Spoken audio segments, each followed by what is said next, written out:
Quelle sinistre nuit, sans lune, sans étoiles. Je me rendais à mon domicile à pied. Très tard et épuisé. La chasse n'a pas été très fructueuse cette nuit. Quel hobby fatigant tout de même.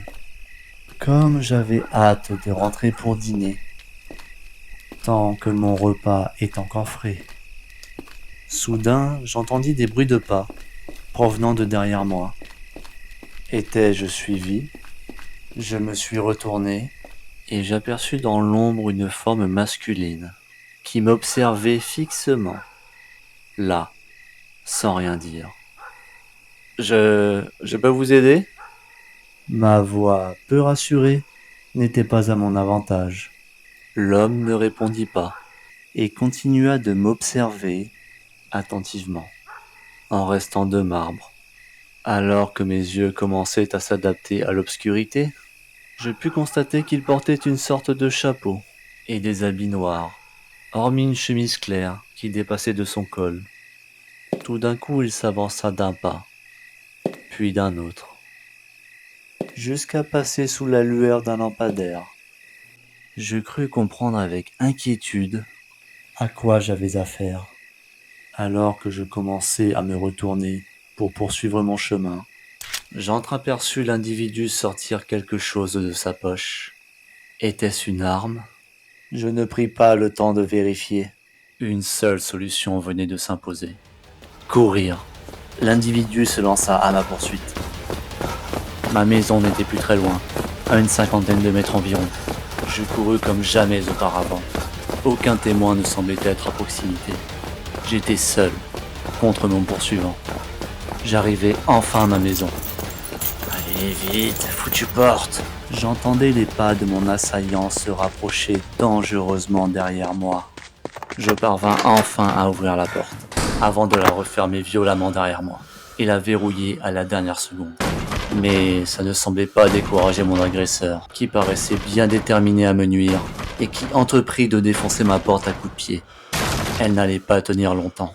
Je devais vite trouver quelque chose pour me défendre, et un endroit où me cacher.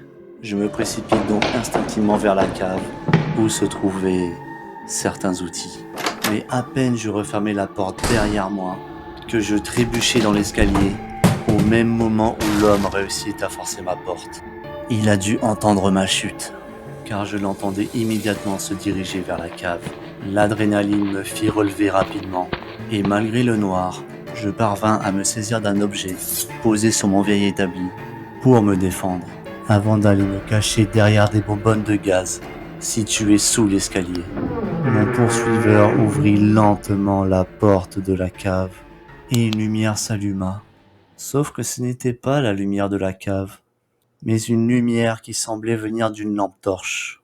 Puis l'homme commença à descendre l'escalier d'un pas lourd et lent, juste au-dessus de moi. Je luttais pour cacher mon essoufflement. Une fois arrivé en bas, il se dirigea jusque vers le milieu de la pièce, et je pus constater via sa lampe torche qu'il était bel et bien armé, et qu'il s'agissait d'un revolver. Alors qu'il s'avançait d'un pas hésitant, son attention se porta sur sa gauche, où se trouvait un interrupteur. Il s'empressa de l'actionner, la cave tout entière s'illumina, et l'homme en uniforme poussa un cri d'effroi. Il venait de découvrir avec horreur ce qu'il restait de mon précédent repas sur l'établi.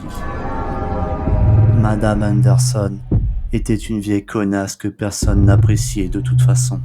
L'homme fut tellement terrifié qu'il lâcha au sol sa lampe torche et son arme de service.